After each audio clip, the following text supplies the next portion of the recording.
Menjadi juara kelas atau mendapat nilai bagus di sekolah mungkin dambaan semua siswa. Sebab tidak heran jika ada anak-anak yang sangat berambisi selama bersekolah untuk mendapatkan nilai yang tinggi dan juga ingin menjadi juara. Misalnya dengan cara belajar sepanjang malam, ikut les ini dan itu, dan cara lain yang mereka lakukan. Tetapi pernahkah Anda melihat anak di sekolahnya yang sangat rajin sampai menjadi juara? Namun anak itu di kehidupan nyata rata-rata biasa saja.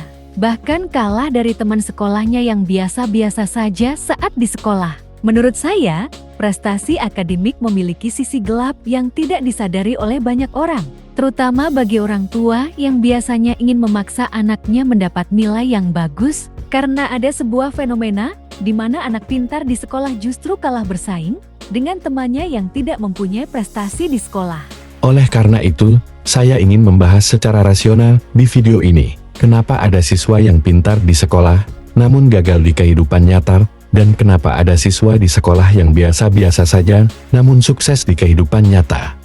Sebelum lanjut, jangan lupa bagi Anda yang baru nonton di channel ini, silahkan di-subscribe, karena dukungan Anda sangat berarti bagi kami. Pertanyaannya adalah, apakah kesuksesan akademis selama ini hanya ilusi belaka? Sebenarnya menurut saya, kita tidak bisa menggeneralisasi bahwa anak pintar di sekolah itu semuanya salah dan buruk. Karena sebenarnya ada anak yang pintar di sekolah tapi gagal di kehidupan nyata. Namun ada juga anak yang pintar di sekolah dan juga begitu sukses. Sebaliknya, ada juga anak yang biasa saja di sekolah namun sukses di kehidupan nyata, dan juga tidak menutupi fakta bahwa ada anak yang biasa saja di sekolah dan juga gagal dalam kehidupan nyata. Sehingga tidak ada hubungan antara keberhasilan akademik dengan kehidupan nyata. Karena keberhasilan dipengaruhi oleh banyak aspek dan faktor yang lainnya. Baik, tapi menurut saya ada kesalahan sudut pandang tentang kesuksesan akademis yang menurut saya perlu diperbaiki, agar masyarakat tidak terlalu mengidealkan kesuksesan akademis. Semuanya sudah saya rangkum dengan sangat singkat dalam video ini. Sederhana saja, menurutku kamu pasti akan langsung mengerti apa yang aku sampaikan. Jadi tolong dengarkan semuanya, agar tidak ada informasi yang setengah-setengah. Saat kita di sekolah, kita akan dituntut patuh untuk sesuai dengan peraturan yang ditentukan oleh sekolah. Dan peraturan ini terkadang berbeda setiap sekolah. Mulai dari sepatu harus berwarna hitam, baju harus dimasukkan, rambut tidak boleh panjang, dan aturan lainnya yang diatur oleh peraturan sekolah. Pro dan kontra dari aturan tersebut, mau tidak mau siswa harus mentaati aturan yang ada, karena jika melanggar aturan meski sedikit saja, anak akan dihukum. Walaupun nilai rapor siswa juga dikurangi. Karena nilai rapor bukan hanya nilai pemahaman bacaan saja, tetapi juga nilai sikap, dan sebagainya. Jadi bagi anak-anak yang ingin mendapat nilai bagus di rapor sekolah, anak tidak hanya perlu menjawab soal-soal ujian dengan benar saja, tetapi juga harus rajin mengikuti semua aturan yang ada. Menurut saya, itu semua mungkin sebuah ilusi, di mana siswa yang berhasil mendapatkan gelar juara, berusaha mempertahankan gelar miliknya, yaitu dengan berusaha keras menjadi siswa yang sempurna tanpa kesalahan sedikit pun. Misalnya kamu menjadi juara 1. Pastinya kan kamu mempunyai ambisi untuk mempertahankan peringkat tersebut, yang berusaha untuk tidak melakukan kesalahan, agar tetap menjadi juara. Kamu takut dengan keputusan yang beresiko, dan berpikir untuk mencari keselamatan sesuai dengan yang diinginkan sistem. Karena kamu terjebak dalam ilusi sebuah sistem yang menuntut dirimu untuk menjadi lebih sempurna dari anak-anak lainnya. Sehingga ketika kamu lulus dan hidup di dunia nyata, kamu bingung untuk berbuat apa, karena tidak ada sistem yang pada akhirnya menjadi pedoman hidup kamu. Anak-anak yang terbiasa mengikuti peraturan sekolah, karena mereka mengincar nilai bagus, sehingga mereka takut mengambil risiko dalam mengambil keputusan, dan mereka cenderung mencari keamanan seperti kebanyakan orang, atau biasa disebut mental mode. Di sekolah mereka diajarkan bahwa mereka harus melakukan segala hal yang diperlukan untuk berhasil di sekolah. Sedangkan di dunia nyata, peraturannya sangat tidak masuk akal, bahwa di dunia luar lebih sulit, karena kemungkinan sukses tidak hanya diukur dari kecerdasan dan ketaatan saja, tetapi masih banyak aspek lainnya, sehingga tidak heran Jika terkadang terjadi hal sebaliknya, ketika mereka berprestasi di sekolah, namun gagal di dunia nyata, dan ada yang di sekolah terlihat biasa-biasa saja, namun sukses di dunia nyata, karena faktor keberhasilan lebih luas dari yang diajarkan di sekolah. Di sini bukan berarti kebetulan, tapi harus ada faktor lain yang bisa menunjang kesuksesan Anda, seperti etos kerja Anda memiliki keterampilan di luar sekolah, atau Anda anak yang kreatif. Karena anak bodoh di sekolah mungkin dia tidak pintar, tapi mungkin dia kreatif. Anak pintar dia berpikir tentang bagaimana dunia bekerja, tapi anak kreatif berpikir bagaimana membuat dunia yang sama. Saya bicara seperti ini bukan berarti kamu harus nakal dulu di sekolah, karena saya rasa ini kesalahan berpikir yang harus dibenerin. Seperti halnya anak-anak yang bodoh di sekolah belum tentu dirancang untuk gagal, dan anak yang pintar di sekolah belum tentu dirancang untuk sukses di dunia nyata.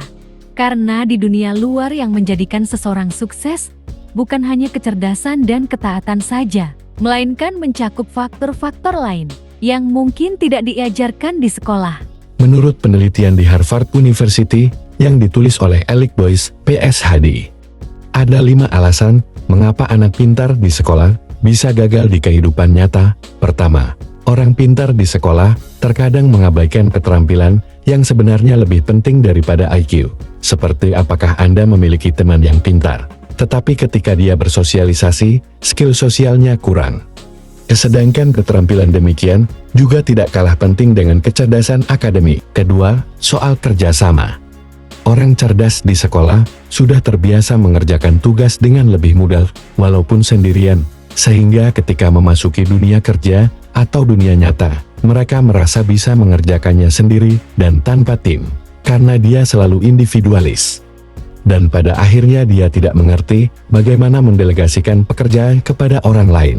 Ketiga, orang pintar sering menganggap lebih pintar dari orang lain, sehingga tidak terlalu peduli dengan pendapat orang lain, karena menganggap dirinya sendiri lebih pintar dari orang lain. Keempat, orang pintar mudah bosan, di mana ketika dia mengerjakan sesuatu yang menurutnya tidak ada tantangan yang terlalu menarik, sehingga mereka lebih cepat bosan, padahal mungkin bisa aja ada hal lain yang sebenarnya itu penting tapi dia lewatkan.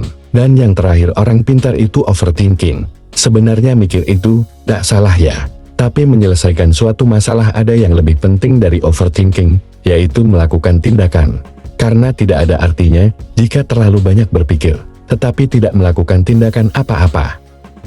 Hal-hal tersebut bukan opini saya pribadi, tapi berdasarkan hasil penelitian yang dilakukan oleh Alec Boyce yang ditulis di jurnal Harvard. Dan di dalam jurnal itu pun tidak menggeneralisasi bahwa semua orang pintar itu begitu, tapi hanya membahas faktor-faktor mengapa orang yang katanya pintar itu bisa gagal di kehidupan nyata. Mungkin ketika masih sekolah, banyak dari kita yang tidak sadar jika banyak kekurangan dari sistem sekolah.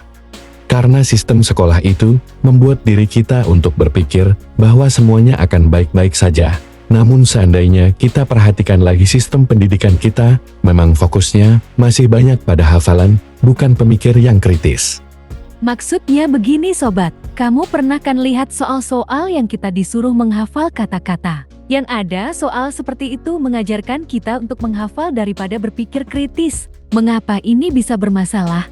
Karena soal-soal yang melatih pada hafalan saja, justru membuat kita tidak bisa berpikir kritis. Dan kita juga akan terbiasa hanya dengan apa yang udah ada, karena mereka berpikir sesuai dari apa yang sudah ada saja, alias tidak kreatif.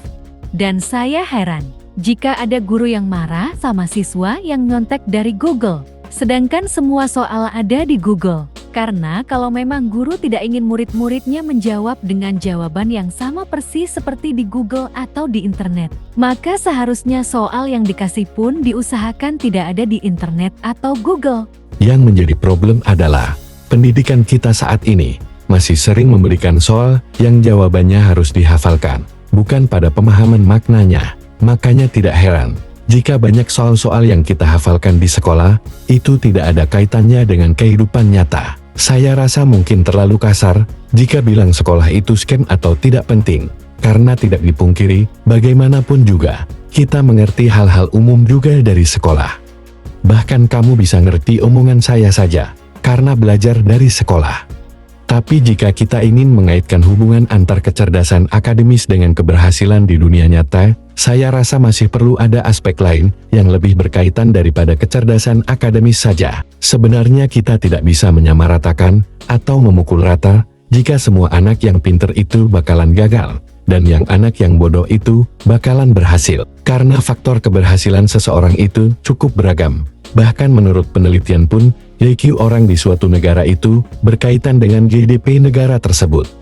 Tapi jika kita lihat secara mikro atau garis kecil, memang kadang-kadang ada fenomena terbalik terjadi, di mana anak yang pintar justru bisa gagal di kehidupan nyata, dan anak yang bodoh bisa berhasil daripada anak yang pintar. Aneh bukan? Video ini bukan untuk membuat orang yang pintar di sekolah menjadi rendah, namun justru memberikan motivasi bahwa kalau Anda bodoh di sekolah, bukan berarti Anda menjadi gagal di dunia nyata.